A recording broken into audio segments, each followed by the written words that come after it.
Luzon, Visayas, Mindanao at buong mundo. Ngayon ay Huwebes, January 4, 2024. Ako si Barbie Mulak at ito ang Balitang A to Z. Ito po, after 3 years, ay maibabalik na natin ang traslasyon. Mga ospital sa NCR, naka-code white na para sa pista ng itim na Nazareno. Special non-working day sa Maynila sa January 9. Idineklara na. Umano'y bagong wave ng COVID-19 sa Metro Manila. Pinabulanan ng DOH. And if they question the use of these powers, which are being used to compel NGP to comply, and they question it, let them question in the courts. Panay Island, nababalot pa rin ng brownout. Iloilo City Mayor, nakipagpulong na sa NGCP at DOE. At Indonesian President Joko Widodo, nakatang bumisita ng Pilipinas sa susunod na linggo.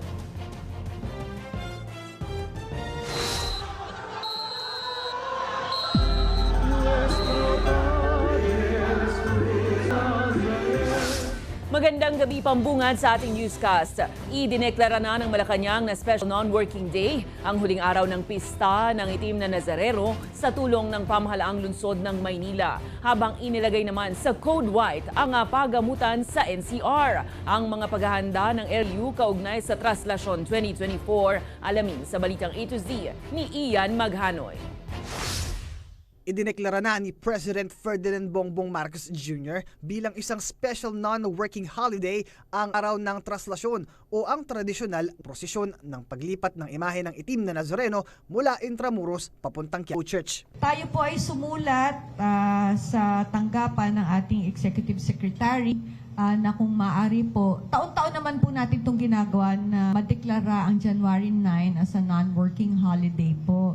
Taon naman po tayo na pagbibigyan. Katuwang ng LGU ang Manila Police District o MPD, Bureau of Fire Protection o BFP at parishioners of Quiapo Church. Kabilang sa mga security measures na ipapatupad ay pansamantalang pagsasara ng 14 na kalye sa Maynila upang bigyang daan ang prosesyon. Magpapatupad din ang no-fly zone. Ibig sabihin, ipagbabawal ang pagpapalipad ng drones maliban sa pulisya. Gayunpaman, depende raw sa National Telecommunications o TC kung aling mga parte ng lungsod ang isa sa ilalim sa signal jamming. Kami po ay handa na, lalong-lalo na po patungkol sa kaligtasan, seguridad, at kalusugan po ng mga kababayan nating taga Manila at yung mga dadayo dito. Kabilang din sa paghahanda ang Department of Health. Inilagay na sa Code White ang mga ospital sa Metro Manila simula January 6 hanggang January 9. Ibig sabihin, naka-standby ang mga pagamutan na tumugo sakaling may mga kailangan ng atensyong medikal. Nakikiusap po kami ng full cooperation ng ating mga kababayan. Dahil ito po, after 3 years, ay maibabalik na natin ang traslasyon. Nasa 2 milyong mga deboto ang inaasahang makikiisa sa naturang pista 3 taon matapos itong matigil bunsod ng nagdaang pandemya. Kaya pakiusap ng DOH sa mga deboto, huwag halikan ng puon at ikonsidera na lumahok sa selebrasyon mula sa bahay. At bagamat hindi kamandato ang pagsusuot ng face mask, pinapakiusapan ng mga dadalo na magsuot ng mga ito. At kung walang dala, Na pagpasok pa lamang po nyo sa ating pong mga control points sa Villalobos, mag-aabot na po kami sa ating mga babayan na hindi nakamask. paliwanag ng LGU, ito ay bilang pag-iingat lang sa kalusugan. Medyo tumataas po ang bilang ng mga nagkaka-COVID ngayon. Although controlled naman po, kahit dito sa lungsod ng Maynila, hindi naman po ganun kataas ang mga nagpo-positibo. Una ng pinabulaanan ng Department of Health fake news o walang katotohanan sa likod ng kumakalat na mensaheng may bagong COVID surge sa Metro Manila. Wala daw matibay na ebidensya ang pinanggaling ng impormasyon at wala ring opisyal na abiso ang gobyerno ukol sa naturang COVID wave. Para sa Balitang A to Z, Ian Maghanoy.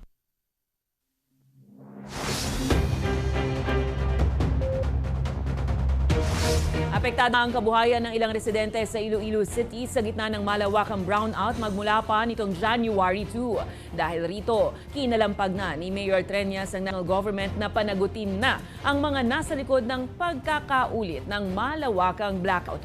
May balitang A to Z si Ace Cruz. Nanawagan na si Iloilo City Jerry Treñas sa energy agencies ng ating bansa na kumilos na kaugnay sa malawakang brownout sa Panay Island na kinabibilangan ng Iloilo, Antique, Apis at Taclan. Gate ng opisyal, kung hindi nito gagamitin ang pangil ng kanilang kapangyarihan ay magpapaulit-ulit lang ang power outage sa kanilang lalawigan. And if they question the use of these powers, which are being used to compel NGCP to comply, and they question it, let them question it in the courts. Tumangon na lang. Kung amuning clarity, ang sitwasyon nagalala, this happened 8 months ago. This can happen next month. This can happen next week. Ang National Grid Corporation of the Philippines o NGC naman, naintindihan ang alkalde pero I suppose ang pinanggagalingan ni Mayor Treñas, and again, we sympathize with him and we commiserate with him, pero yung pinanggagalingan ng frustration niya is bilang isang consumer na hindi naman parte ng industriya, naghahanap siya ng station. And that is aligned with NGCP's whole of industry approach and yung advocacy namin dyan for holistic approach to power system planning. paliwanag ng grid operator, kung tutuusin, wala silang kinalaman sa power outage sa Panay Island dahil nagkulang sa kuryenteng pinagkukunan ang nag-shutdown na planta. Ngayon, noong January 2, walang transition issue, generation ng pumiyok, nag-collapse ang sistema. Kailangan yung tatlong nag-aabutan na yan maayos at kumbaga in sync ang operation. Para yung parang choir yan, pag sintonado, hindi na maganda ang kanta. Nagpas 400 megawatts ang nawala o hindi napakinabang sa Visayas Grid ng dahil sa naganap na tripping at scheduled maintenance shutdown. Gunyan, April 2023 nang baluti ng 3 araw na dilim ang probinsya sa gitna ng tag-init. Habang wala pang solusyon, ang Energy Agency at Grid Operator, dusa na lang muna sa init at dilim ang mga residente sa Iloilo. Gaya ng taxi driver na si Restituto na napupuwet na sa kawalan ng kuryente. Minsan nga 2 oras lang eh. Paggabi 2 oras lang. Patay na naman. Antok ka eh. Parang napuyat ka at napagod. Pagod ka sa sa init ba kung gabi, walang kuryente. Mahirap. Pagod ka pa sa pagdadrive para ma-stress ka. Dagdag pa sa iniisip niya ang kalagayan ng siyam na So yung dinggi, maraming lamok. Okay lang kung ba mo nataikutan ng screen. Wala eh. Walang electric fan, maraming lamok. Tapos madilim pa. Hinimok naman ng Energy Regulatory Commission ang NGCP na isaayos na ugnayan sa iba't ibang plants. The grid also has to evolve. And what we're feeling right now, I think, we're in an evolution phase of the system. We were a private corporation and highly regulated, pero wala kaming authority para sila ay tanungin at panagutin. No, at wala kaming kapangyarihan para ituloy ang kanang pagpaliwanagin sila o mag-impose ng sanctions or penalties. Para hindi maulit ito, hirit na NGCP, tingnan kung gaano ang power requirement ng Panay Island pati na ang pasobra sa magkaroon muli ng aberya. Gayun din ang pangmatagalang solusyon ng paghahanap ng panibagong pangunan nito. Power plant, anywhere between 5 to 7 years ang kinakailangan para maitayo. And of course, bago accommodate yan, kailangan sabayan ng generation, ng transmission, yung connection niya. Bagay na sinigundahan ni Senate Majority Leader Joel Villanueva at makilang ulit na itong nangyayari. Hinahanapan na ngayon ng Lead Energy Agency ng paraan kung papaano mapapabilis ang pagbalik ng supply ng kuryente sa Panay Island kasabay ng pakikipagpulong sa local officials. Para sa Balitang AZ, Ace Cruz. Pinabulaanan ng Department of Transportation ang alegasyong tataas ang pamasahe ng hanggang 400% sa mga jeep. matapos ipatupad ang PUV Modernization Program. Ayon kay Transport Undersecretary Timothy John Batana, hindi rin basta-basta magpapatupad ng taas pasahe dahil daan pa ito sa mahabang proseso sa Land Transportation Franchising and Regulatory Board. Hindi rin sila magtataas ng sobra kung sakali. Matatanda ang nagbabala ang Transport Group na para advocate for inclusive transport na posibleng umabot sa 50 pesos ang minimum na pasahe ng mga modern jeep dahil sa modernization program. Wala pong taas pasahe na mangyayari nang hindi po dumadaan sa proseso ng LTFRB. At ito pong pag-implementa ng ating consolidation deadline ay hindi po inaasahan na magkakaroon ng kaakibat na taas pasahe ngayon pong panahon na ito. Tiniyak ng Department of Agriculture na mayroong sapat na supply ng bigas sa buong bansa sa gitna yan nalalapit na El Nino phenomenon. Ayon kay Agriculture Spokesperson Assistant Secretary Arnel de Mesa, normal lang ang pagtaas ng presyo ng bigas dahil nagmahal ang farm gate price ng palay, ngunit inaasahan naman na bababa ulit ang presyo nito pagsapit ng anihan. Dagdag ng opisyal, darating na sa bansa ang imported na bigas sa mga susunod na araw, kaya posibleng bumaba na ang presyo nito sa mga pamilihan. Sa ngayon, we need to secure talaga yung supply. Alam natin na magkakaroon din ng El Nino, so there will be additional challenge doon sa level natin ng productivity. And we need to ensure na meron tayong enough supply. So may para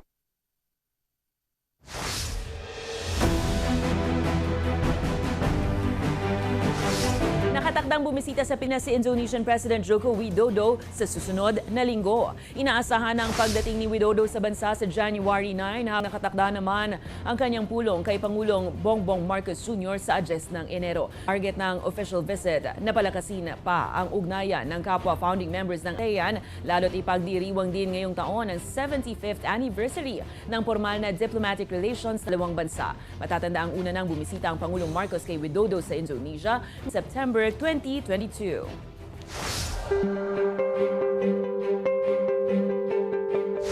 Mahilig ba kayo sa Tetris? Sa kauna-unahang pagkakataon, may tumalo na sa classic Nintendo video game na Tetris. Na-kill spin ng 13 taong gulang na player na si Willis Gibson ng Tetris matapos umabot sa level 157. Nakuha, binatilyo ang world record sa Tetris sa overall score. Hindi naman makapaniwala ang CEO ng Tetris World Championship na si Vince Clement sa pagkatalo sa naturang game. Susunod, SMNI hindi na umaasa sa patas na pagdinig, motion to inhibit, hiniling sa NTC. At sa ating balitang A to Z Sports, matapos magpahinga ng isang taon, is legend Rafael Nadal balik tennis court na. Abangan ang kumpletong ulat sa pabalik ng balitang A to Z.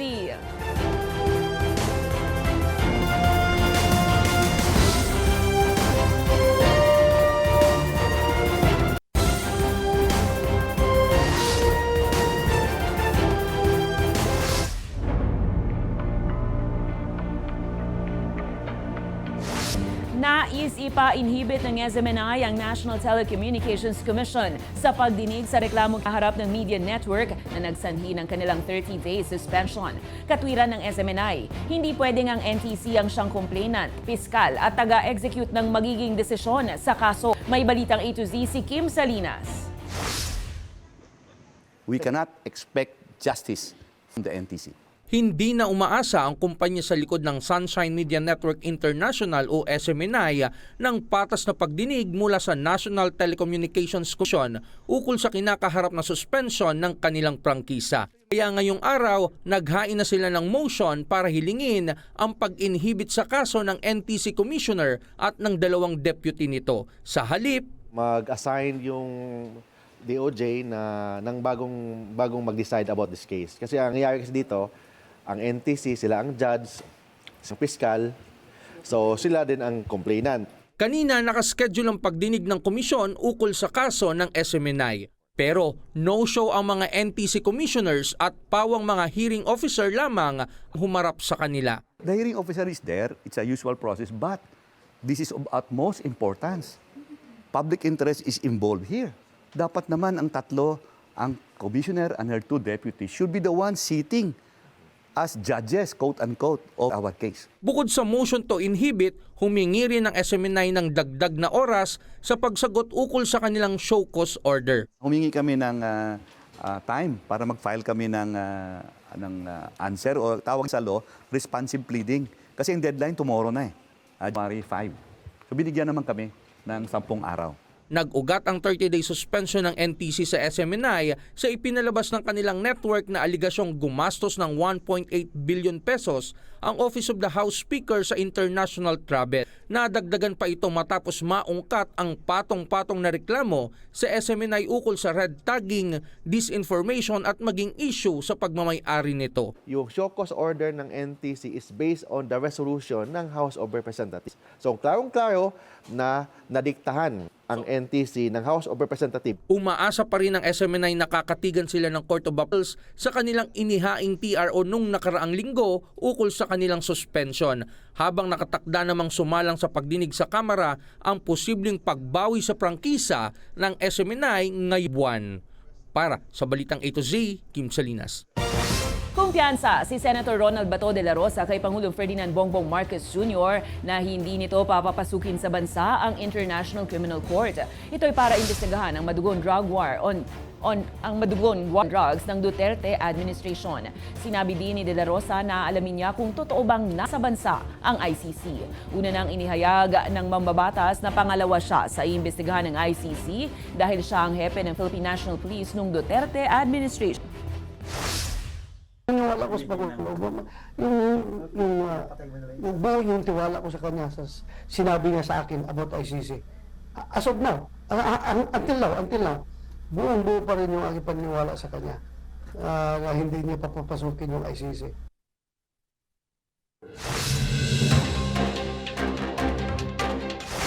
Tiniyak ng Commission on Higher Education na handang makipagpulong sa mga education stakeholder kaugnay sa pagpapatigil sa senior high school program sa state universities and colleges at local universities at colleges. Ayon kay CHED Chairperson Prospero de Vera, ito ay para masurong may kapasidad ang mga paaralan na matulungan ng mga mag-aaral na maapektuhan ang pagpapatigil ng SHS program sa mga SUC at LUC. Samantala, magbibigay ng libreng medikal na serbisyo ang lokal na pamahalaan ng Taguig sa mga residente ng Embo Barangay. Kasunod yan ang anunsyo ng Makati LGU na hindi na kwalipikado sa subsidized healthcare services ang Embo residents matapos ang desisyon ng Korte Suprema na pumabor sa Taguig.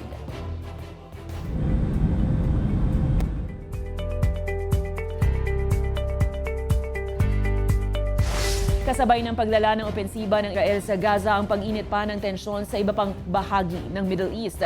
Grupong Hezbollah at Houthi hindi umano titigil sa pag-atake kung magtuloy-tuloy ang giyera ng Israel kontra Hamas. May balita si Overseas si Billy Torres.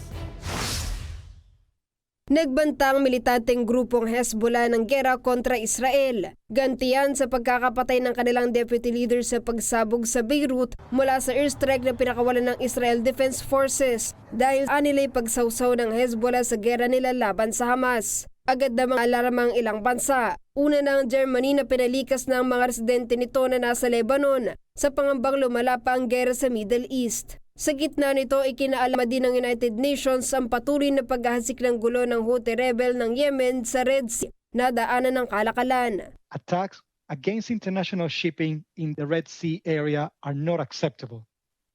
Ships must be allowed to trade worldwide unhindered and in accordance with international law. Banta ng UN Security Council. The United Nations continue to warn against the adverse political, security, economic and humanitarian repercussions of military escalation in the Red Sea and the risk of exacerbating regional tensions. Continued Houthi threats to maritime navigation, coupled with the risk of further military escalation, remains of serious concern and could potentially impact millions in Yemen, the region, and globally. Iginit naman ng Houthi na titigil lang sila kung hihinturin ng Israel sa opensiba sa Gaza. Bago ito, nagpahiwatig din ng UK na handang gumamit ng airstrikes laban sa Houthi na tumatarget sa mga container ships sa nasabing lugar. Sa harap ng tumitinding tensyon sa Middle East, hindi rin nagpapakita ng senyales si Israel Prime Minister Benjamin Netanyahu na pagtigil sa gera maliban kung tuluyang maalis ang Hamas. Para sa Balitang A to Z, Billy Torres. Balik court na ang tennis legend si Rafael Nadal matapos magpahinga ng 1 taon mula sa kanyang injury at kalaunan ay operasyon sa balakang.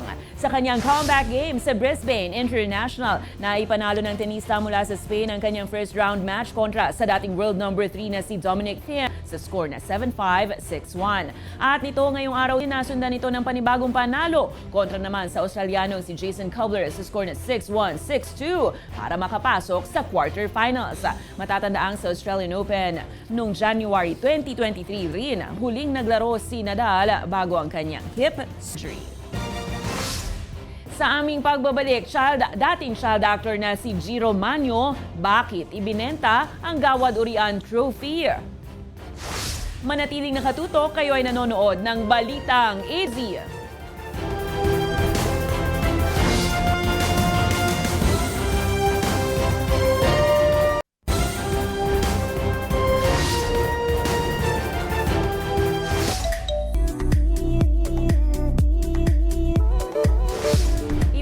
Ng dating child actor na si Jiro Manyo ang kanyang napanalunang tropeyo para sa Best Actor Award na nakuha sa Gawad Urian para sa pelikulang Magnifico. Nakuha ni Jiro ang naturang parangal noong 2024 at kamakailan nga ay ibinenta sa social media personality na si Boss Toyo ng Pinoy Pawn Stars. Una umanong ibinenta ang tropeyo ni Manyo sa hanggang ₱250,000 pero kalaunan ay nagkasundo ang dalawa sa halagang 75,000 pesos. Matagal nang balak ibenta ni Manyo ang tropeyo nung malaman na magtatayo ito ng museum na paglalakakan ng mga tropeyo ng mga dating malalaking bituin sa mundo ng pelikula. Pero pinaalalahanan siya ng pinabentahan na itinuturing niya pa rin itong bituin kahit na ang tingin sa sarili at ng iba ay hindi na. Kasalukuyan nagtatrabaho ngayon si Jiro bilang volunteer staff sa Department of Health Rehabilitation Center sa Bataan.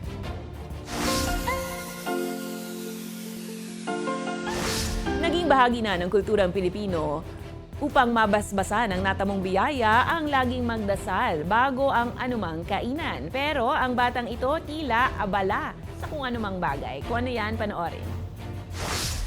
Siyang ibigay ng naway magbigay po sa amin ng sa kasigan ng kalakasan ng Panginoon ko po siyang mga Panginoon, hindi po kami Panginoon ng sapat na kalakasan sa kalimuhan. Magamit tayo po Panginoon sa araw-araw. Kung kayo ay may kwentong kakaiba, mga kwento ng pag-ibig, storya na inspirasyon at pag-asa, maaari nyo itong ibahagi, sumali sa ating Facebook group na Balitang A to Z. Panoorin ang replay ng ating programa at sundan ang ating social media pages. Hanapin ang Balitang A to Z. Ang ating pabaong quote of the night ay mula sa poet at literary critic na si Heinrich Heine. Ayon sa kanya, kung gusto mong maroon ng kapayapaan sa kaluluwa at kasiyahan, maniwala ka. At yan ang mga balita at impormasyon, mga kwentong may dalang inspirasyon na tinutukan ng Balitang A to Z. Si Barbie Mulak, maging maalam, makialam. Magandang gabi sa iyo, Pilipinas!